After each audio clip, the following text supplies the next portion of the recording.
Alors bonjour chers amis et bienvenue à cette nouvelle série d'émissions avec l'abbé François Kipwenge qui va développer le thème « Détruis l'autel de tes pères ». Accueillons-le chaleureusement. Bonsoir et merci de votre présence.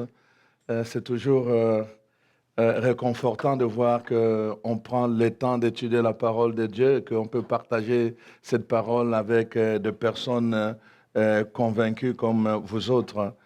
Alors, je bénis Dieu pour sa présence, pour sa lumière qu'il nous donne, pour que nous puissions à notre tour partager cela avec chacune de vous.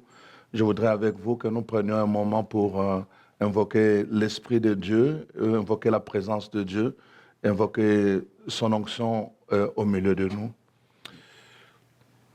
Père, nous te disons merci. Merci pour toutes les marques de tes bontés dans nos vies. Merci pour cette année nouvelle. En ce premier mois de l'année 2019, nous te sommes très reconnaissants pour ce que tu as été pour nous et pour ce que tu veux être encore pour nous. Tu es le Dieu qui donne davantage quand tu as déjà donné. Tu es le Dieu qui achève ce que tu as commencé. Et nous croyons fermement que tu vas achever en nous l'œuvre que tu as commencée les années passées. Nous voulons nous remettre entre tes mains. Nous voulons remettre nos projets de cette année entre tes mains. Nous voulons remettre la marche de notre vie chrétienne entre tes mains. Nous voulons remettre nos familles, les personnes que nous aimons entre tes mains, pour que tous ensemble, Seigneur, en cette année 2019, nous puissions expérimenter des choses nouvelles, des choses à travers lesquelles nous pouvons continuer à témoigner de tes bienfaits dans nos vies. Bénis ce quelques jours, ce temps de retraite que tu nous accordes pour que nous puissions nous affermir par ta parole, que ta présence, Seigneur, nous soutienne, nous fortifie et que ton esprit nous fortifie puissamment, qu'il puisse oindre la parole que nous allons partager en cette fin de semaine pour que tes enfants soient équipés pour vivre pleinement leur vie libre et libérée. Seigneur Jésus-Christ, tu es venu pour libérer les captifs et pour délivrer les prisonniers. Que ta parole nous aide à vivre, à désirer, à expérimenter cette liberté que tu es venu nous accorder. Aide-nous, Seigneur, et convainc-nous à détruire tous les autels de nos pères qui nous maintiennent dans la médiocrité, dans la malédiction et dans l'esprit de mort et d'échec. Nous te prions dans la foi au nom de Jésus, notre Seigneur. Amen. Alors, le thème de notre fin de semaine, c'est détruire les autels de tes pères. Comme vous pouvez vous en rendre compte, il y a trois mots très importants. D'abord, le verbe détruire.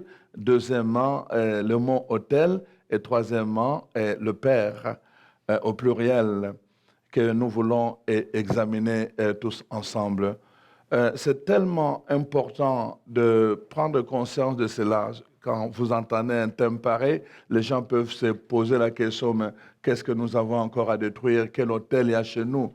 Les gens me disaient, quelqu'un me disait, mais ça c'est bon pour vous les Africains. Mais ce n'est pas écrit pour les Africains, c'est écrit dans la parole de Dieu pour les chrétiens, malheureusement. Alors donc ça concerne tous les chrétiens, ça nous concerne nous tous, cette parole d'aujourd'hui. Et nous allons voir d'ailleurs ensemble en quoi ça peut nous concerner.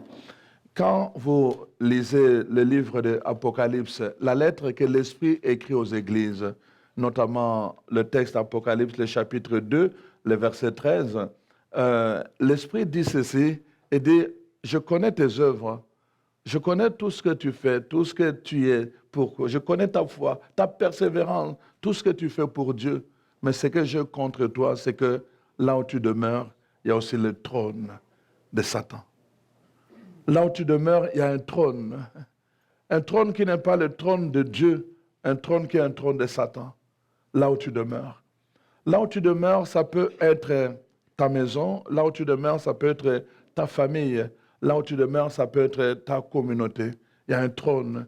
Et c'est important de prendre le temps de découvrir parfois le trône qu'il y a chez nous. Vous savez, je lisais dans un livre, un auteur disait que les gens ne sont pas souvent conscients de ce qui se passe dans les choses que nous faisons. Là où il y a un culte, il y a aussi un occulte. Et le culte est soutenu par l'occulte. En fait, ce qui se voit est souvent soutenu par ce qui ne se voit pas, positivement ou négativement. Nous allons voir juste quelque chose. Je vais prendre juste, je voyage, et puis après j'achète quelque chose quelque part, mais peut-être la chose servait à des cultes, comment je vais dire, dévotionnels, à des cultes religieux. Et nous achetons cela, nous venons mettre dans notre maison. Ce que nous voyons, nous, c'est ce qui se voit. Mais derrière ce qui se voit, il y a ce qui ne se voit pas. Et souvent, ce qui ne se voit pas est plus puissant que ce qui se voit. Et les choses peuvent se jouer dans ce qui ne se voit pas. Le culte est souvent très influent que le culte. Quelqu'un peut venir, nous célébrons la messe, le culte, nous allons venir, ce sont juste des paroles. Ce sont juste des paroles, des gestes que nous faisons. Et le prêtre va prendre juste ses mains, il impose comme ça, et nous disons, le Saint-Esprit est descendu, qu'il a vu. On ne le voit pas. Pourtant, c'est la partie la plus importante. Si cette partie occulte ne s'opère pas pendant la messe, il n'y a pas de corps de Christ, il n'y a pas de sang du Christ. Amen. Donc, le culte soutient le culte. Ce qui ne se voit pas, c'est ça qui soutient ce qui se voit. Et dans les deux sens, comme je venais de le dire, autant négativement que positivement. Donc, c'est important de comprendre. Nous sommes habitués, nous, tout le temps à regarder ce qui se voit. Mais la parole de Dieu nous invite souvent à regarder ce qui ne se voit pas. D'ailleurs, dans Marc 4, Jésus le dit, ceux-là, ils peuvent regarder mais sans voir. Mais vous, maintenant, vous allez voir. Jésus va dire encore à ses disciples, vous me verrez, mais le monde ne me verra pas. Pourquoi? Parce qu'il n'est pas capable de voir ce qui est caché derrière ce qui se voit. Et à cause de cela, plusieurs personnes vivent malheureuses dans leur vie ici-bas. Pourquoi? Parce qu'ils ne font pas attention à cette dimension de l'occulte. C'est-à-dire des choses qui sont cachées, mais qui ne se voient pas, et parfois qui ont une grande influence dans la vie des gens. Parce que c'est caché, les gens ne le voient pas. Donc, c'est important, chers frères et sœurs, de prendre le temps de comprendre ces choses. C'est pour cela que je vous renvoie un peu à vos pères. Qu'est-ce qui est dans la maison de votre père? Ou qu'est-ce qu'il y a dans la maison de vos pères? Là où tu demeures, là où tu as demeuré, là où tu as grandi, quel était le trône? Quel était le trône? Vous voyez, c'est très important que nous prenions ce temps-là. Alors, vous allez voir, d'ailleurs, dans la parole de Dieu, je vais commencer d'abord par parler de père, ensuite je vais revenir vers l'autel, après je vais revenir vers la destruction. Je commence d'abord par parler de père parce que notre passé a un grand impact sur notre destinée. D'où l'importance de bien traiter notre passé. Pourquoi? Parce qu'il y a un héritage qui est en nous de notre passé, à travers souvent 4 générations. Il y a un héritage que nous recevons de par notre passé. Et cet héritage-là influence notre vie, veut ou veut pas. Comme je le dis, que vous soyez conscient, que vous ne soyez pas conscient, vous allez voir souvent des choses qui se répètent. Au niveau, vous allez voir une famille, j'étais dans une paroisse, je ne dis pas où la famille me disait, nous autres, les tels, on ne pardonne jamais. Et le monsieur m'en parlait comme si c'était vraiment, comment on appelle ça, une loterie, là, qu'on a, un numéro gagnant. Dans notre famille, lui ne connaît pas les tels, hein, dans notre famille, on ne pardonne jamais. Mais il ne comprend pas que si ça passe de génération en génération, il y a un problème. Les gens du monde n'ont pas la capacité de voir, mais les enfants de Dieu doivent apprendre à voir. Je donne un enseignement au mois de mars sur Seigneur, ouvre ses yeux pour qu'il voie. Que les enfants de Dieu apprennent à voir. La Bible nous parle beaucoup de l'ouverture des yeux. Paul prie pour que le Seigneur ouvre les yeux intérieurs de ses amis, afin qu'ils apprennent à voir des choses dans une autre dimension. Il y a beaucoup de malheurs, chers frères et sœurs, que les gens vivent. Ils remettent Dieu en question. Ils doutent de Dieu. Ils condamnent Dieu. Ils blâment Dieu. Ah, mais moi, je prie Dieu, pourquoi tel malheur m'arrive toujours? Dieu est blâmé simplement parce qu'il y a un principe important que nous n'avons pas appris. Traiter avec notre passé. Traiter avec notre passé, c'est tellement important. Je vous donne d'abord 2 exemples. 2 exemples pour que vous puissiez prendre conscience de ce que je dis. Pensez-y un peu, quand Abraham s'en va en Égypte, nous sommes au chapitre 12 et début chapitre 13. Abraham s'en va en Égypte pendant la période de sécheresse. Et avant d'entrer en Égypte, il dit à sa femme Sarah, il dit, tu es trop jeune pour moi et tu es trop belle. Si on arrive en Égypte, ne dis pas aux gens que tu es ma femme, tu leur diras que tu es ma sœur, sinon ils vont me tuer. Abraham ne s'en doutait de rien de cette parole-là. Il ne s'en doutait de rien. Tout s'est passé bien. Effectivement, ils sont entrés en Égypte. Sarah l'a présenté comme son frère et on l'a laissé passer. Et il a même été traité avec beaucoup de privilèges. Pourquoi? Parce que finalement, Pharaon a voulu prendre Sarah pour femme. Et jusqu'à ce que Dieu lui-même a dû intervenir dans un songe pour dire à Pharaon de ne pas toucher à Sarah. Ils sont revenus, nous connaissons l'histoire, avec de l'or, de l'argent, des bêtes et même des servantes. Donc Agar, avec qui il va avoir Ismaël. Et comprenez bien, lisez bien la Bible, vous allez voir que ce geste d'avoir pris la richesse de l'Égypte va avoir des conséquences sur la postérité d'Abraham. Il va se retrouver pendant 400 ans esclave à travailler pour Pharaon en Égypte. Amen. Ça va avoir des conséquences pour sa postérité.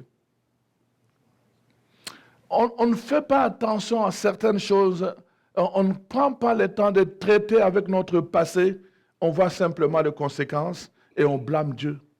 Je voudrais vraiment que vous soyez conscients ce soir, que vous puissiez sortir de cette fin de semaine avec un autre regard sur votre vie et avec une prise de conscience du pouvoir que vous devez avoir pour briser les autels de votre histoire, de votre vie, les autels de vos pères.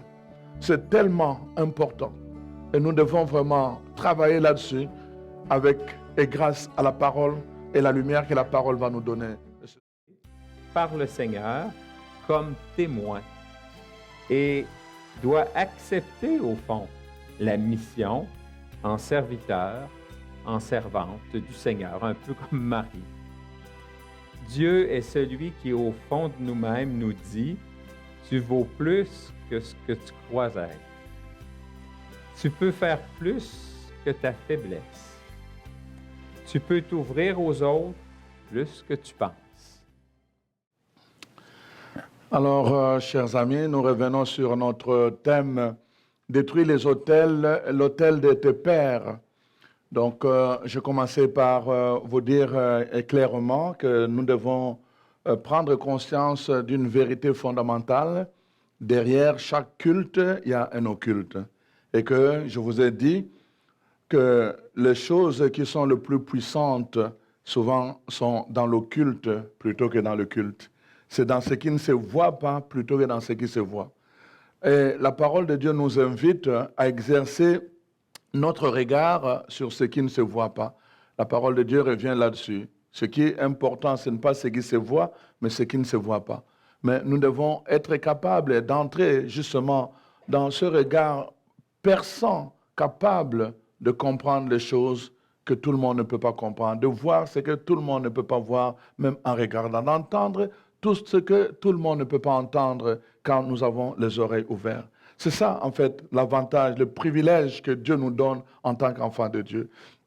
Et je suis en train de vous montrer que quand nous ne traitons pas avec notre passé, l'histoire de nos pères au pluriel, nous pouvons avoir des surprises désagréables dans notre vie présente. Il y a beaucoup de choses que nous appelons le malheur. Beaucoup de choses vraiment qui nous arrivent souvent sont expliquées par le fait que nous n'avons jamais traité avec notre passé, c'est-à-dire avec l'histoire de nos pères. C'est très important parce que dites-vous bien que l'importance de traiter avec notre passé, c'est-à-dire que l'histoire de nos pères, c'est très très important parce que quand nous parlons de père, en fait, nous parlons de quoi? Nous parlons d'un transfert de vie ou de mort, un transfert de bénédiction ou de malédiction, un transfert de bonheur ou de malheur. C'est ça que Dieu dit. Je mets devant vous la vie ou la mort, la bénédiction, la malédiction, le bonheur ou le malheur. Et à travers nos pères, il y a un transfert de par l'héritage que nous avons reçu avec le sang ou avec le nom. Il y a un transfert naturel qui se fait déjà, de vie ou de mort, de malédiction ou de bénédiction, de bonheur ou de malheur. C'est automatique, c'est naturel à cause de ce que nous avons hérité de nos parents. Sur le plan naturel, nous le disons, l'ADN de mon père est en moi. On va dire, on veut reconnaître qui est son père, on va faire les examens. Nous portons en nous l'ADN naturel de nos parents. Sur le plan spirituel, c'est la même chose. Nous portons un ADN spirituel de nos parents.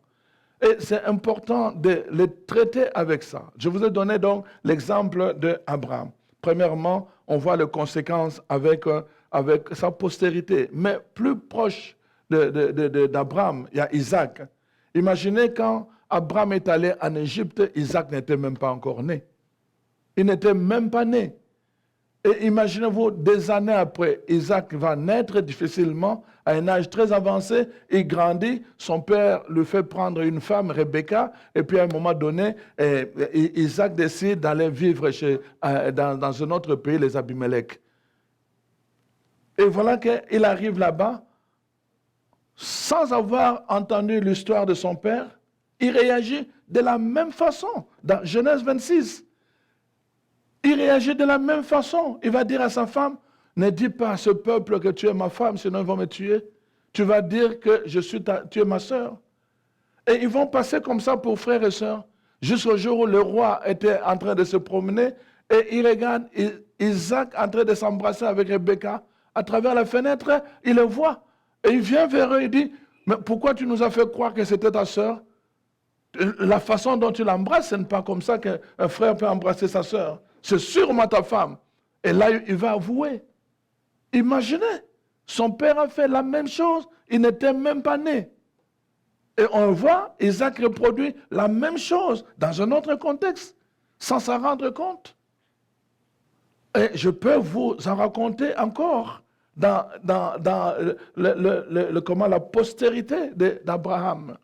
Mais je prends un autre cas juste pour montrer un peu dans la Bible. Le cas maintenant vous connaissez David.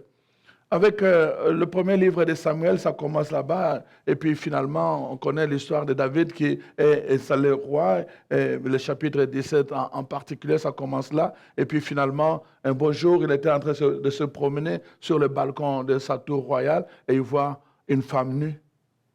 Et ça commence comme ça, l'histoire de David. Cette femme nue. Et puis finalement, il apprend, oh, c'est la femme de tel, et puis l'adultère, et puis finalement, l'histoire de David commence avec l'adultère. Et ça va finir avec un meurtre. Et puis David va se retrouver d'abord, quand vous regardez très bien, lors du combat, quand Goliath est là, et que l'armée israélienne n'est pas capable d'affronter Goliath, quand David arrive, la première question, je n'ai pas assez de temps, mais je vous envoie dans le texte. La première question que David pose, c'est quoi? Qu'est-ce que le roi a promis pour celui qui va attaquer Goliath? Il a promis une protection, il a promis beaucoup de choses, mais il a promis aussi sa fille. Il va épouser sa fille. Ah, donc il va épouser sa fille du roi? Oui, alors, parmi les motivations de David, il y avait une femme. Ça commence comme ça. Après, on voit David devient roi, un problème de femme, adultère. Et on voit dans tous les règnes de David, dans sa maison, remarquer le problème que David va affronter, c'est le problème des femmes. Son fils d'une femme va aller coucher avec sa demi-sœur, la fille d'une autre femme, et le frère de cette fille va être en colère et va piéger l'autre, son demi-frère, et va le tuer. Les frères vont s'entretuer autour de femmes. Il va avoir l'inceste à l'intérieur de la famille. Son fils Absalom, quand il voulait prendre le pouvoir, il voulait prouver à son père qu'il était devenu un homme fort et qu'il allait prendre le pouvoir. Qu'est-ce qu'il a fait? La parole de Dieu rapporte, en plein jour, il a commencé à entrer dans la maison de concubine de son père. Il a commencé à coucher avec les femmes de son père. David va en souffrir, il va en souffrir. On dit David, il est devenu vieux, à la fin de sa vie, il a encore besoin d'une jeune fille. On lui apporte une jeune fille pour dormir à côté de lui, pour le réchauffer. David est mort comme ça avec une jeune fille à côté. David, son histoire va tourner autour des femmes. Et ses enfants vont avoir le même problème. Et on voit, pour Salomon, combien de concubines? 1000. La Bible souligne tout cela. Pourquoi? Pour montrer qu'il y a un problème au niveau de la famille de David. Un problème à traiter, c'est le problème des femmes. La Bible est claire, chers amis. 2 Timothée 3, 16, la parole de Dieu dit que la parole est donnée pour nous enseigner, pour nous corriger, pour nous donner de matière à réfuter, aussi pour nous équiper. Et dans 1 Corinthiens 10, 11, la parole de Dieu dit, tout ceci a été mis par écrit pour nous servir d'exemple, pour nous enseigner. Un enfant de Dieu, quand tu étudies la Bible, tu ne peux pas lire comme un roman. C'est l'enseignement. C'est de l'enseignement. Tu demandes l'esprit, la lumière du Saint-Esprit pour t'aider parce que Dieu donne des codes dans la parole de Dieu pour t'aider, n'est-ce pas, à ouvrir, à défaire le nœud qui t'enferme, comme dit le livre de l'Apocalypse 5. Ton livre de vie est fermé et scellé. Fermé et scellé. Tu peux te débattre comme tu veux, tant que le livre n'est pas de fait, tu ne pourras jamais t'en sortir, tu vas tourner à rond. Tu vas travailler à la fin du mois, tu seras toujours dépressif. Tu vas gagner la loterie à la fin, tu auras des problèmes, tu vas faire ceci. Tu pourras avoir tout ce que tu veux, mais tu finiras toujours par être malheureux. Pourquoi? Parce que tant que tu ne traites pas un problème avec ton passé, il y a des choses qui ne pourront jamais marcher. Tu seras comme, je l'ai dit dans la malédiction, tu seras comme mort. La parole de Dieu dit, tu vas paraître vivant, mais au-dedans de toi, tu sais que tu es mort.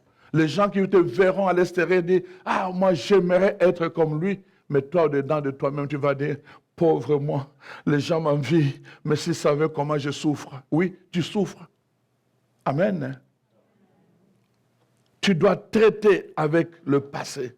Tu dois traiter avec ton passé. C'est pour cela que c'est important que nous puissions comprendre ces choses-là. Voilà pourquoi, vous voyez, dans la parole de Dieu, vous allez voir souvent là, une question qui est posée, de qui es-tu le fils? De qui es-tu fille? De qui es-tu fils? C'est important que tu répondes à cette question. Vous allez voir, dans la Bible, on parle beaucoup de la généalogie. Pourquoi on insiste? Pourquoi cette constance sur la généalogie? C'est-à-dire, Isaïe ne va pas dire « je suis Isaïe », il va dire « Isaïe, fils de tel et fils de tel ». Ils se définissent comme ça, à travers 4 générations. Vous pensez que c'est par hasard? Vous pensez que c'est par hasard qu'on prend le temps à Noël de commencer à lire l'évangile de Matthieu en disant tel engendra tel, tel engendra tel, tel engendra tel, et finalement c'est de ça qu'est né Jésus? Vous pensez que c'est par hasard? Ce n'est pas par hasard, chers frères et sœurs. Il y a une clé de lecture là-dedans. Parce que ça nous relie, justement, ça nous relie à notre généalogie, ça nous relie à notre histoire, ça nous relie à nos pères. Et la Bible insiste là-dessus. Et remarquons, je vais prendre un texte dans l'Ancien Testament, et c'est l'histoire de David avec le roi Saül.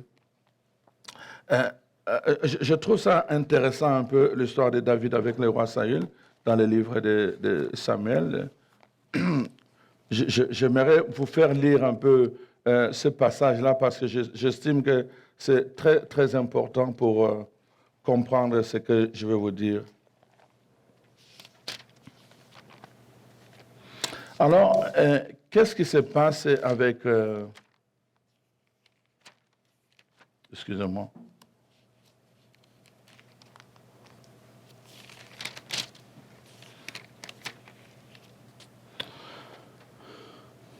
Bon, alors, donc, nous sommes maintenant en train de regarder, je vais commencer par le commencement. David qui devient, évidemment, pardon, le roi Saül qui devient jaloux de David. Mais avant cela, parce que c'est au chapitre 17 de 1 Samuel, je voulais que nous puissions lire au commencement ce dont il est question quand on va chercher Samuel. Alors, donc, quand on va chercher Samuel, la parole de Dieu dit ceci, que Samuel était en train de... Bon, voilà, j'ai trouvé. Nous sommes dans 1 Samuel chapitre 16, à partir du verset 17, je vais lire. Ou plutôt, je peux lire à partir du verset 14. L'Esprit de l'Éternel se retira de Saül, qui fut agité par un mauvais esprit. Il y a quelqu'un qui avait reçu un mot, agitation. Alors, un mauvais esprit, il fut agité par un mauvais esprit venant de l'Éternel. Les serviteurs de Saül lui dirent, « Voici, un mauvais esprit de Dieu t'agite, que notre Seigneur parle. Tes serviteurs sont devant toi. Ils chercheront un homme qui sache jouer de la harpe, et quand le mauvais esprit de Dieu sera sur toi, il jouera de sa main, et tu seras soulagé. » Saül répondit à ses serviteurs, « Trouvez-moi donc un homme qui joue bien, et amenez-le-moi. »